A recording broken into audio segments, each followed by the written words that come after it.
Hello everyone. So our today's video is based on information gain. In last 2 to 3 videos we have covered about entropy. अगर आप लोग entropy नहीं जानते हैं या आपने एंट्रोपी कभी नहीं पढ़ी है तो प्लीज़ मैं आपको सजेस्ट करूंगी इन्फॉर्मेशन गेन देखने से पहले आप एंट्रोपी समझें, क्योंकि ये पूरी की पूरी इन्फॉर्मेशन गेन पे बेस्ड है. अगर आप नहीं भी समझेंगे तो शायद आपको इस वीडियो में वो क्लियर हो जाए. देखते हैं. इन्फॉर्मेशन गेन एक मैट्रिक होता है, एक तरीका है जो डिसीजन ट्रीज में यूज होने का, ये डिसाइड करने के लिए कि हमारा कौन सा एट्रीब्यूट किस स्टेप पे स्प्लिट करना है. ये मेजर करता है कि कितनी इन्फॉर्मेशन कोई भी एट्रीब्यूट हमारे डिसीजन ट्री का हमें कितनी इन्फॉर्मेशन देता है किसी भी क्लास के लेवल के बारे में. तो ये इन्फॉर्मेशन गेन का काम है. इसका थ्योरेटिकल ज़्यादा यूज नहीं है तो हम ज़्यादातर फॉर्मूले पे इस पर ध्यान देंगे. ये इसका कुछ फॉर्मूला है, ये अभी हम समझेंगे. इन्फॉर्मेशन गेन कैलकुलेट करने के लिए हमारे को पहले पेरेंट एंट्रोपी निकालनी होती है और फिर सब एट्रीब्यूट्स की एंट्रोपीज निकालनी होती है, जहां पर एस इसका मतलब है होल डेटा सेट और एस आई का मतलब है सबसेट. चलिए इन्फॉर्मेशन गेन समझते हैं एक एग्जांपल से. ये हमारा एक डेटा सेट है जिसमें आउटलुक, विंड, प्ले, टेनिस है. हम देख रहे हैं वेदर के हिसाब से और विंड के हिसाब से कि हमें आज टेनिस खेलना चाहिए कि नहीं खेलना चाहिए. तो अब हमसे बोला है इन्फॉर्मेशन गेन कैलकुलेट करो विंड का. सी मतलब सी टेबल का नाम है यहाँ पे. विंड का इन्फॉर्मेशन गेन कैलकुलेट करो. तो सबसे पहले इन्फॉर्मेशन गेन कैलकुलेट करने के लिए हमें कंप्लीट एंट्रोपी निकालनी होती है, यानी कि एंटायर डेटा सेट की एंट्रोपी निकालनी होती है. अब वो कैसे निकालते हैं? तो ये जो मेन चीज़ है जो हमें डिसाइड करना होता है कि टेनिस खेलना है नहीं खेलना है, उसकी बात हो रही है. तो इसमें कितने येस है? 1 2 3. कितने नो है? 1 2 3. टोटल है 6. तो इसका फॉर्मूला होता है, एंट्रोपी निकाल रहे हैं हम, 3 येस है. तो सबसे पहले येस वाले ले लिया और माइनस का साइन लगाएंगे.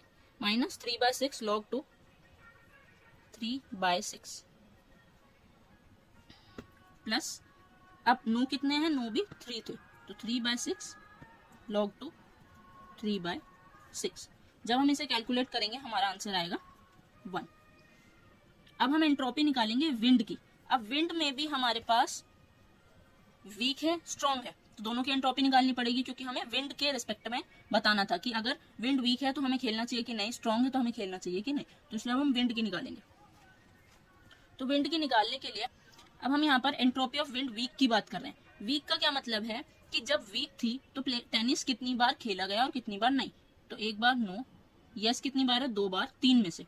तो माइनस 2/3 log 2 2/3.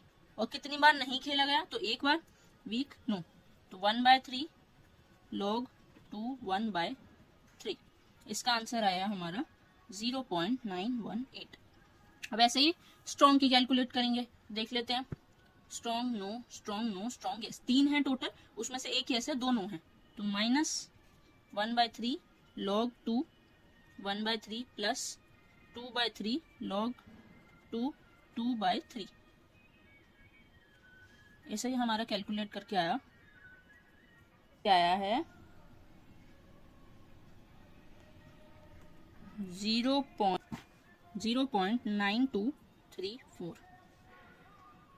एंट्रोपी कैलकुलेट कर लिया, टोटल भी और एट्रीब्यूट की भी. तो बस इन्फॉर्मेशन गेन के फॉर्मूले में पुट करेंगे. तो एंट्रोपी सी माइनस जो सबसेट वाला पार्ट है पर हम देखेंगे, जैसे सबसेट में हम बात कर रहे थे, तो ये एंट्रोपी सी माइनस विंड की एंट्रोपी वीक की और विंड की एंट्रोपी स्ट्रॉन्ग की. तो वीक टोटल कितने थे? 3 थे, तो 3/6. ऐसे स्ट्रॉन्ग कितने थे? 3/6. 6 टोटल थे क्योंकि, और ये हमारी एंट्रोपीज में मल्टीप्लाई होगी, ये एंट्रोपीज में मल्टीप्लाई होगी. तो हम जब इसे कैलकुलेट करेंगे हमारा आंसर आएगा 0.0794. तो this is all about information gain. थोड़ा सा आपको फर्स्ट टाइम में कॉम्प्लेक्स लगेगा, but please try to understand. थोड़ा सा कॉम्प्लेक्स है, वैसे बहुत ईजी है. Thank you.